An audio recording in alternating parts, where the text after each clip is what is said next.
Without question, we are failing at educating our youth. The first question that must be asked is not how, or where, or even why. The very first question that must be asked as to why we are failing to educate our youth has to be, who are we? 64,000 is the median number of words per book. Average person reads about 200 words per minute. Simple math will tell us that is one book in 320 minutes. To accomplish this in 7 days, numbers say you would have to read for 45 minutes a day.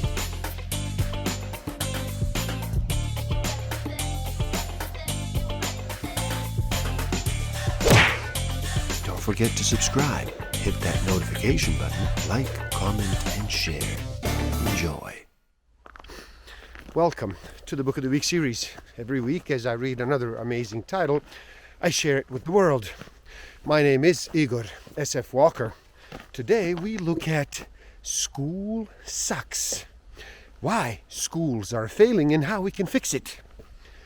But by Peter Colisano. So how about you slow down and relax? Reduce all that noise for just a bit. Make that choice and decide to listen. In this video, we look at a simple fact we all know, but we hate to admit it. It can't be true, but it is. We are falling behind. Why? Because we have focused on the wrong thing. The answers are simple. If we've learned anything from the past, we know simple is not always easy. Stick around till the end. I will share with you some tools I haven't used that will help you tremendously in this game of life. Discover a way to find out what actually motivates you, what innate human need is driving all of your decisions and your behavior. I will share some tools to improve your self-awareness, social awareness, self-management, and relationship management. Our first task of figuring out how to better educate kids is to define who the we is, and then figure out solutions that we can do about it. If we do not define who we is, we have already lost, and the rest is an absolute unequivocal waste of time. It is their fault. Teachers blames parents and politicians.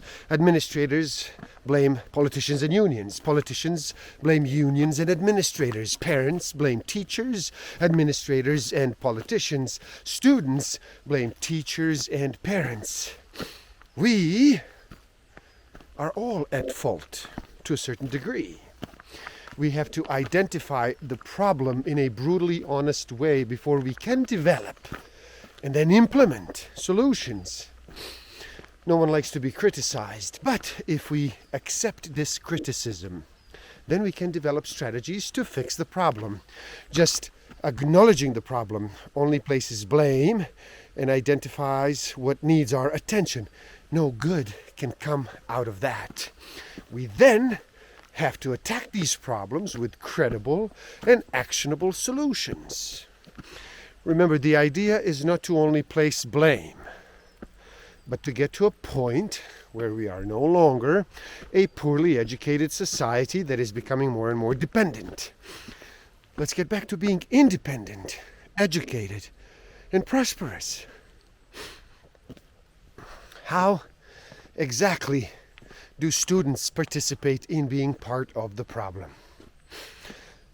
The first issue with today's students is laziness. And I can hear people already yelling, I am not lazy. My son isn't lazy.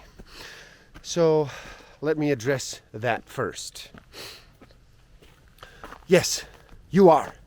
Nobody thinks they're lazy or wants to admit that they are lazy. Now that would take serious introspection, and that can hurt. Now, nothing said in this work can be used as a blanket statement encompassing literally every person. I feel quite confident that there are students out there that are not lazy.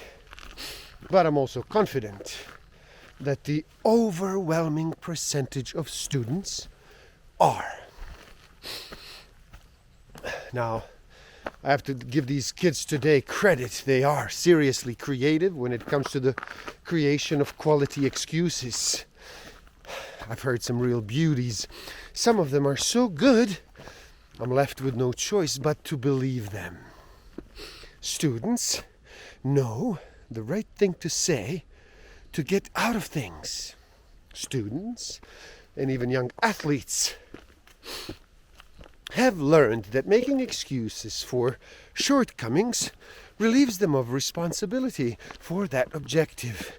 I say learned because we as parents, teachers, and coaches have started accepting these excuses.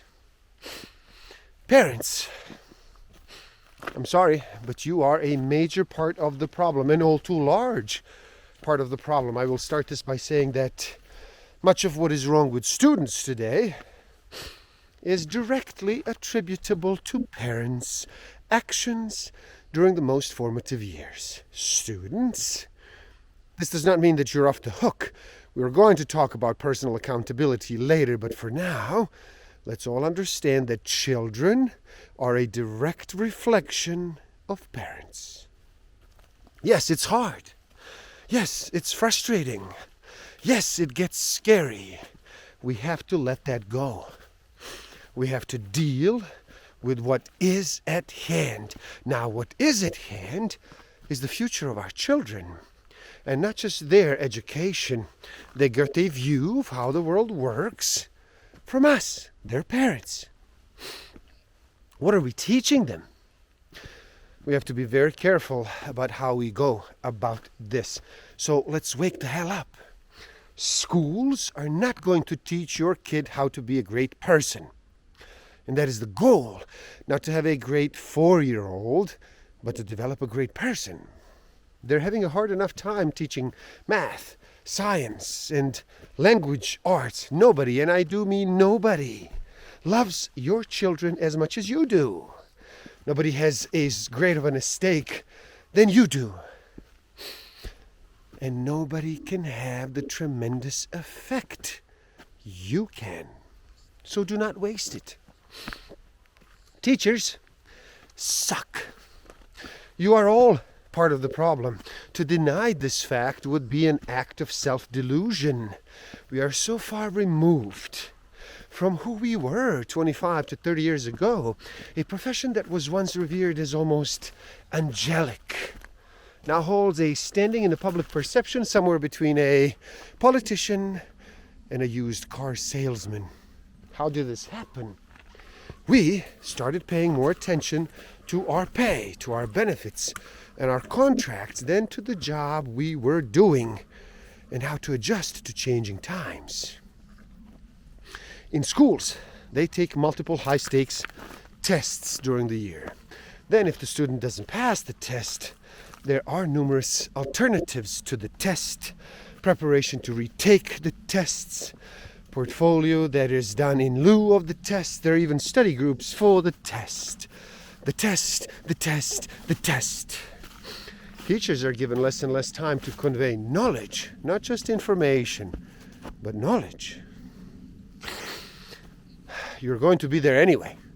So why not do a great job? Why not feel better about what you do? The real question is, why would you want to work in a place that you bitch about on a daily basis? Why do that? That is just dumb. And I don't think you are dumb. If you are thinking like that, then I'm wrong and you are dumb. Do not waste your life living that way. You will look back 30 years from now and you'll ask yourself, what the hell was that all for? And you will not have an answer. And then you'll die. Nice legacy that was, huh?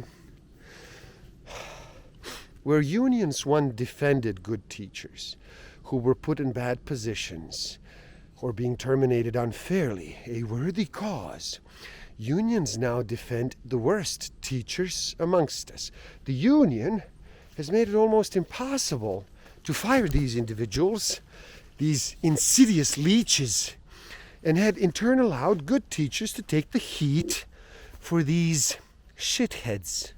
Ask any teacher, and they would be the first to escort these deadbeats out of the building. These losers aren't helping anyone, not the students and not the rest of the staff. Now, this is who the unions choose to defend, instead of finding solutions as to how to assist schools in eliminating really bad teachers. And they're usually pretty bad people too. In the process, protecting good teachers, unions are going out of the way to fight for these people and keep them in the system. Now, this is insane. Most administrators are unwilling to take risks and try new strategies and new techniques. They take their cue from the state or the federal government and simply do what is asked of them to produce. There's almost no creativity at the administrative level anymore. They have become yes men to the higher gods and lack the backbone it takes to let these wise mystics know when they are wrong. People who know next to nothing about what it takes to succeed in a classroom are the dictators of data and decide what is effective in a classroom. Let me be perfectly clear so nobody gets the wrong idea about what I mean. You can take your data and shove it straight up where the sun don't shine. When I have a kid who's concerned about where the next meal is coming from, whether his girlfriend is pregnant, whether her dad is going to beat the crap out of her, or where her next drug fix is coming from. Come sit in our classrooms for 1 week and then talk to me about data. It's laughable, and no teacher worth anything gives a damn about what you call data. Politicians suck. Finally, to the real shining light of society are fearless leaders leading us where nobody wants to be led. Thus not really leading, just losing. The modern politician is definitely the problem. They're not the whole problem, and some aren't even part of the problem at all. But the body politic is the cesspool that needs to be drained. If education is ever to recover, the essence of a modern politician, always reacting, never responsible. Notice how none of the laws passed by politicians never result in difficulties for them. Explanation of the problem. The system tries continuously with each group to jam a round peg into a square hole. It is a system of servitude that tries to get each person to fit into a mold that has been designed in advance. The system of servitude says that you must do things the way they have been designed because we've decided this is the best way to do it. Data, and because of data. There's an algorithm somewhere that says this is the way to do it. Now, here's the problem. A computer cannot understand free will and cannot recreate the uniqueness that we call individuality. Now, explanation of the solution.